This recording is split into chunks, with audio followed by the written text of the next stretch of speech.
ఏంటా కన్నీళ్ళు? అవి కన్నీళ్లు కాదు లత, నేను చేసిన పాపాలకి సాక్ష్యాలు. చచ్చా, ఏంటండి ఆ మాటలు? మీరు పాపాలు చేయడమేంటి? ఒకసారి చూడు, ఒకప్పుడు నేను ఎండని చూడగలిగేవాణ్ణి, నీడని చూడగలిగేవాణ్ణి, పగలు రాత్రిని చూడగలిగేవాణ్ణి. కానీ ఇప్పుడు కేవలం చీకటిని మాత్రమే చూడగలుగుతున్నాను. దానికి కారణమేంటో తెలుసా? నన్ను ప్రేమించిన నిన్ను అనరాని మాటలతో చిత్రహింసలు పెట్టాను. ద్వేషంతో, పగతో కళ్ళు మూసుకుపోయి నీకు నరకం చూపించాను. దానికి ప్రతిఫలమే ఈ గుడ్డితనం. బాధపడకండి, డాక్టర్ గారు చెప్పారు కదా, మీకు ఆపరేషన్ చేస్తే ఖచ్చితంగా కళ్ళొస్తాయని. చెప్పారు లత, ఆపరేషన్ చేస్తే వస్తాయని. కానీ ఆపరేషన్ చేయడానికి కళ్ళిచ్చే దాతలెవరు? అయినా నాలాంటి పాపాత్ములకి, దుర్మార్గులకి ఇలా చీకట్లో బ్రతకడమే న్యాయం లత. లేదండి, మీకు కళ్ళు రావాలి, తిరిగి మీరు ఈ ప్రపంచాన్ని చూడాలి. నేను చూపిస్తాను. పిచ్చి లత, మనిషికి దేని విలువైనా ఉన్నప్పుడు తెలీదు, పోయిన తర్వాతే తెలుస్తుంది. మీరు నా ప్రాణమండి. నా మనసులో మీకు స్థానం లేకపోవడమేంటి? నేను ప్రాణాలతో ఉన్నంతకాలం ఎప్పటికీ మీరే నా దేవుడు, మీరే నా సర్వస్వం. ఇంకా నా మీద జాలి చూపించి, ప్రేమ చూపించి నేను మనిషినని, నీ భర్తనని గుర్తు చేయకు. ఎందుకంటే నాలాంటి నీచుడికి నీ ప్రేమని, జాలిని, నీ ఓదార్పుని పొందే అర్హత లేదు. ఏంట్రా మాటలు? మనిషి అన్నాక తప్పులు చేయటం సహజమేరా. ఆ మాత్రం దానికి ఇంత బాధపడాలా? నీ తప్పు నువ్వు తెలుసుకున్నావు, అందుకు పశ్చాత్తాపడుతున్నావు. అది చాలరా. అవునరా వర్మ, యాక్సిడెంట్ జరిగినప్పుడు ఒక్కొక్కసారి నష్టపోవాల్సి వస్తుంది. ఆ మాత్రం దానికే నువ్వేదో పాపాత్ముడు అన్నట్టు మాట్లాడితే ఎలా? నేను పాపాత్ముడిని కాబట్టే కదా నాన్న, ముగ్గురం కారులో ఉన్నా నా కళ్ళు మాత్రమే దేవుడు పోగొట్టాడు. నువ్వు డ్రైవింగ్ చేస్తున్నావు కాబట్టి నీకు ప్రమాదం జరిగింది, అందువల్ల నీ కళ్ళు పోయాయి. అంతేగాని నువ్వే తప్పు చేయలేదురా. లేదు నాన్న, ఇంకా మనం చేసిన పాపాలను సమర్థించుకుంటే మనం మనుషులమే కాదు నాన్న. చాలేరా, నా ఆస్తంతా అమ్మైనా సరే నీకు కళ్ళు తెప్పిస్తాను. నువ్వు అధైర్యపడిపోయి డీలా పడిపోనక్కర్లేదు. మనసా, నువ్వైనా వాడికి ధైర్యం చెప్పు. వాడి మాటలు నేను వినలేకపోతున్నాను. చూసావా అమ్మా, ఇంత జరిగినా కూడా నాన్నలో మార్పు రాలేదు. ఆయన మారడురా, మారడుగాక మారడు. మారాలన్న ఆలోచన కూడా ఆయనకి రాదు. నా మాట విని నువ్వు కాస్త ప్రశాంతంగా ఉండరా. ప్రశాంతంగా ఉండాలా? ఎలా ఉండని చెప్పు. అసలు నాకు బ్రతకాలనే అనిపించట్లేదమ్మా. వర్మ, అవును లత, ఇలాంటి శాపం పగవాడికి కూడా రాకూడదు. ఒక్క క్షణం చీకట్లో బ్రతకాలంటే విలవిల్లాడిపోతాం. అలాంటిది బ్రతికున్నంతకాలం చీకట్లో బ్రతకాలంటే ఎంత నరకమో తెలుసా? ఆ బ్రతకటం కంటే చావటమే మేలు. ఏంటండి ఆ మాటలు? ఎంతో ధైర్యంగా ఉండే మీరేనా ఇలా మాట్లాడేది? మీకు చూపు వస్తోంది, వచ్చి తీరుతుంది. నేను కూడా చూపు రావాలనే ఆ దేవుణ్ణి కోరుకుంటున్నా. పొరపాటున గనక చూపు రాకపోతే నేను బ్రతకను లత. రే, ఏంట్రా పిచ్చి మాటలు? నీలాగా కళ్ళు లేని వాళ్ళు ఈ లోకంలో ఎంతో ధైర్యంగా బ్రతుకుతున్నారు తెలుసా? ఈ మాత్రం దానికే అధైర్యపడిపోయి జీవితాన్ని వద్దనుకుంటావా? అవసరమైతే నేను చచ్చైనా సరే నీకు కళ్ళొచ్చేటట్టు చేస్తాన్రా. అమ్మా, ఇలాంటి మాటలు నేను వినలేనమ్మా. ఎరా, నువ్వు చస్తానంటే మాత్రం నేను వినగలనా? ఇంకొకసారి కనుక ఇలాంటి పిచ్చాలోచనలు చేశావంటే నీకంటే ముందు నేనే చస్తాన్రా. అమ్మా,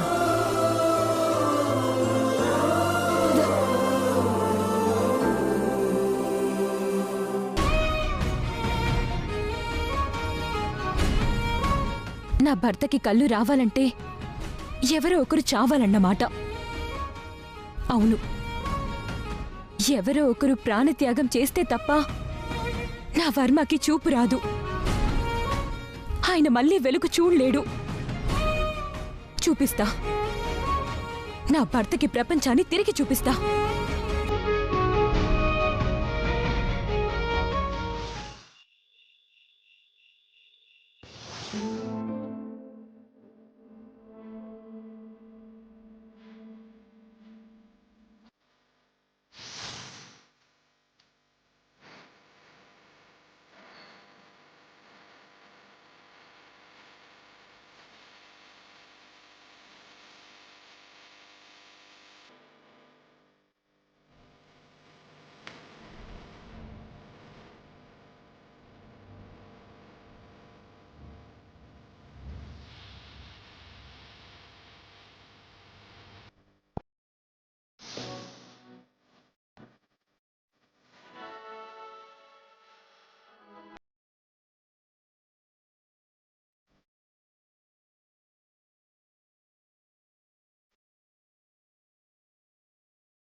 ఏమే నీలాంబరి,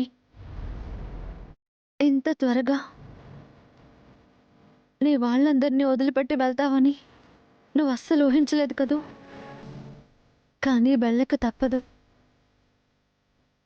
పరిష్కారం లేని ఈ సమస్య చావే పరిష్కారమని నాగమని నాకొక దారి చూపించింది.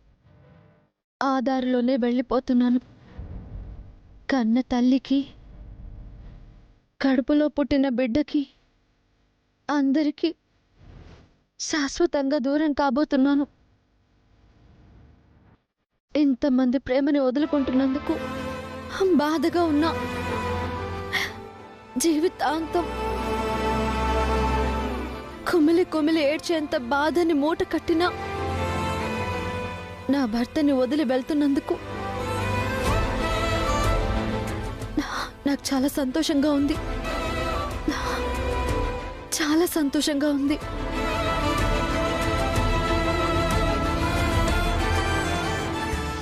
అత్తా, చాలు చాలు చిట్టమ్మా, కొంచెం వేసుకో బావా. చాలు చిట్టమ్మా, ఇప్పటికే ఫుల్ అయిపోయింది. అమ్మకు చూడు.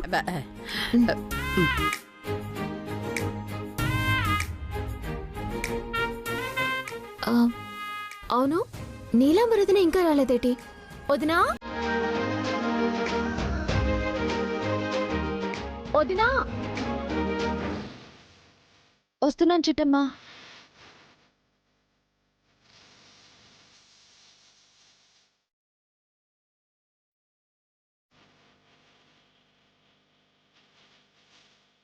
ఇదేంటిది? ఎప్పుడూ లేంది ఇవాళ కొత్తగా స్నానం చేసి తయారైంది. ఎండాకాలం కదమ్మా, చెమట పట్టుంటుంది.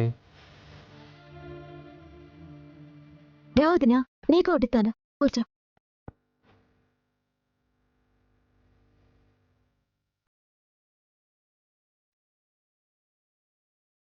వదినా, కూర్చో, నీకు వడ్డిస్తాను, కూర్చో. బా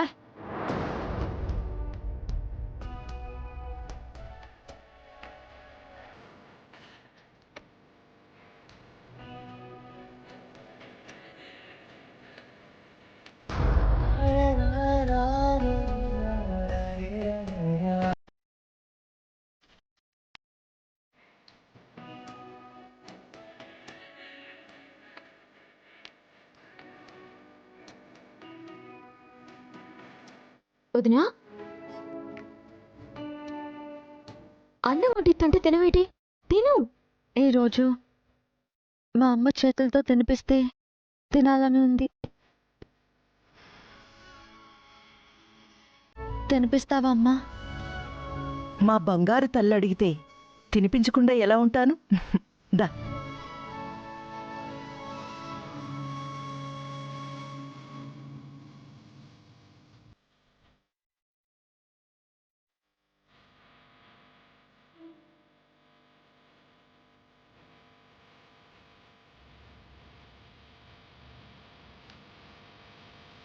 తిను.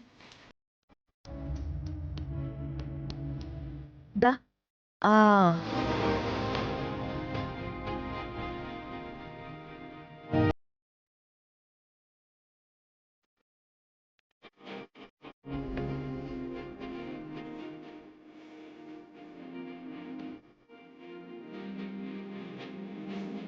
అమ్మా, ఇలా నీ చేత్తో తిని ఎన్ని సంవత్సరాలు అవుతుందో కదా. అవునే, ఇలా తినిపిస్తుంటే నా కంటికి నువ్వు చిన్నప్పటి నీలాంబరిలాగే కనిపిస్తున్నావు. అప్పుడు ముద్దుగా బొద్దుగా ఉండేదానివి. నిజమే అమ్మా, నేను అన్నం తిననని మారాన్ చేస్తుంటే నువ్వు నన్ను చంకనెత్తుకొని మన డాబా మీదకి తీసుకెళ్ళి చందమామ రావే, జాబిల్లి రావే అని పాట పాడి తినిపించేదానివి. అప్పటికి నేను తిననంటే అదిగో బూచోడొస్తున్నాడని భయపెట్టి తినిపించేదానివి కదూ. అవును, అవన్నీ తలుచుకుంటే గుండెలెందుకో బరువెక్కుతున్నాయి. నాకు గుర్తుందమ్మా, ఒకసారి తమ్ముణ్ణి కింద పడేశానని నువ్వు నన్ను కొట్టావు. నేను అలిగి ఇంటి నుంచి వెళ్ళిపోయాను. అప్పుడు నువ్వు ఏడుస్తూ ఊరంతా తిరిగావు. అవును, వాడికి దెబ్బ తగిలిందన్న కంగారులో నీ మీద చేయి చేసుకున్నాను. పాపిష్టదాన్ని నేను. పర్వాలేదమ్మా, నువ్వు మా అమ్మవి కదా. ఈ జన్మకి మాత్రమే నువ్వు మా అమ్మవి. ఏంటి ఆ మాటలు? అన్నీ కొత్త కొత్తగా మాట్లాడుతున్నావు. ఆ, ఏం లేదమ్మా, ఎందుకో ఉన్నట్టుండి చిన్నప్పటి జ్ఞాపకాలు గుర్తొచ్చాయి. ఈ సమయంలో నాన్న కూడా పక్కనుంటే బాగుండేది. ఆయన్ని చూసి చాలా సంవత్సరాలైందమ్మా. మళ్ళీ ఎప్పుడు చూస్తానో, అసలు చూస్తానో లేదో. వదినా, ఏటా మాటలు? ఇప్పుడు ఏటైందని? మావే కూడా ఊరు నుంచి వచ్చేస్తానని ఫోన్ కూడా చేశారు కదా. వచ్చే వారమే వచ్చేస్తున్నారు. అలాంటప్పుడు చూడకుండా ఎలా ఉంటావో? అవునవును, చూడకుండా ఎలా ఉంటాను? ఖచ్చితంగా చూస్తాను. మళ్ళీ జన్మంటూ ఉంటే నీకే కూతురుగా పుడతానమ్మా.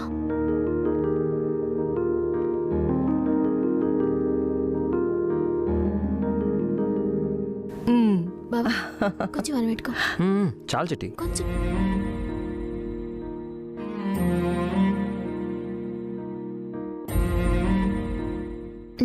చాలు చిట్టి. దా కొంచెం. ఇక చాలమ్మా.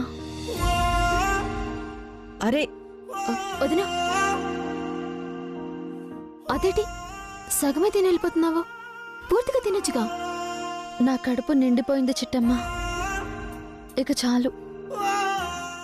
చిట్టమ్మా, ఈరోజు నేను నీ పక్కనే పడుకుంటాను. అలాగే వదినా, ఇద్దరం కబుర్లు చెప్పుకుంటూ పడుకుందాము. నువ్వు వెళ్ళు, నేను వస్తాను.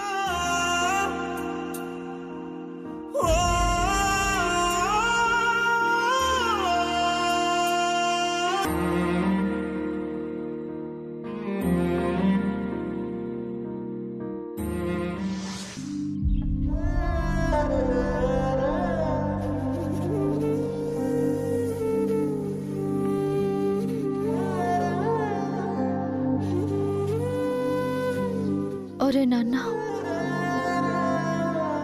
మీ నాన్న చేసిన పనికి నీకు అన్యాయం చేసి ఒంటరి వాణ్ణి చేసి వెళ్ళిపోతున్నాను. తప్పో ఒప్పో తెలీదు, కానీ బతకాలన్న ఆశ మాత్రం లేదురా. నిన్ను ఒంటరి వాణ్ణి చేసి అనాథం చేసి వెళ్ళిపోతున్నాను. నన్ను మన్నించరా, మన్నించు.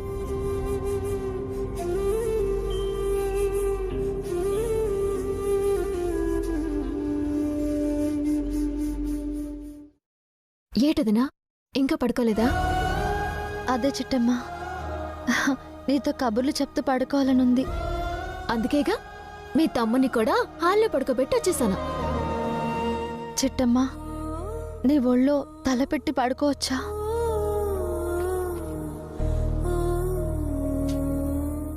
నేను సోతుంటే నాకు కొత్తగా కనిపిస్తున్నా వదిన. నాకెందుకో భయంగా ఉంది. అలాంటి భయాలేం పెట్టుకోవద్దు. నేనేం చావన్లే. మిమ్మల్ని అందరినీ వదిలిపెట్టి నేనెక్కడికి వెళ్తాను? కాకపోతే ఎందుకో నీ ఒళ్ళో పడుకోవాలనిపిస్తోంది. మనసు చాలా బాధగా అనిపిస్తోంది. అందుకే అడిగాను. మా వదిన కడుపు చల్లగా ఉండాలి. పడుకో. ఆ, రా.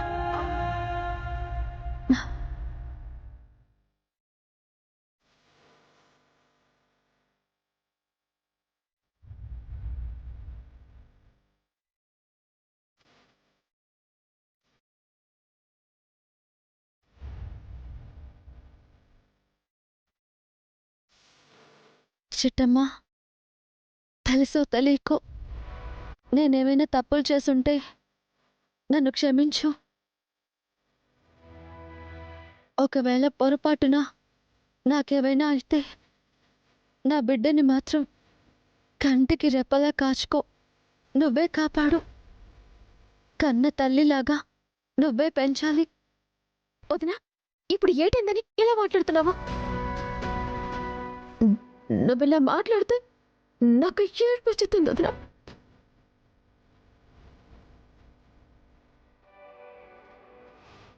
ఊరుకో చిట్టమ్మా, ఇది జీవితం కదా. ఎవరు ముందో ఎవరు వెనకో ఆ దేవుడికే తెలుసు. పొరపాటున నాకేమైనా అయితే నా బిడ్డకి అండగా ఉంటావన్న ఆశతో అడిగానంతే.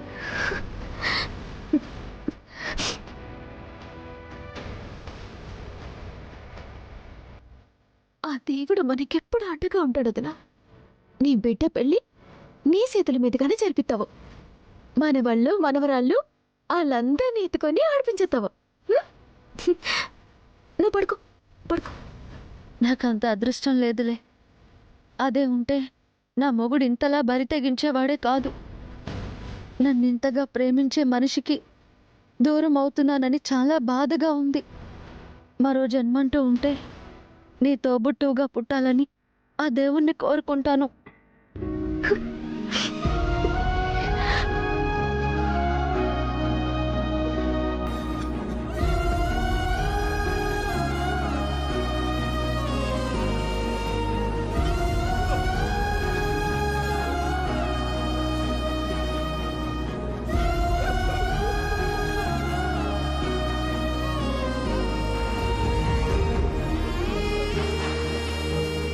వదినా, వదినా,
అలలుండని కడలేదని అడిగేందుకు ఉందా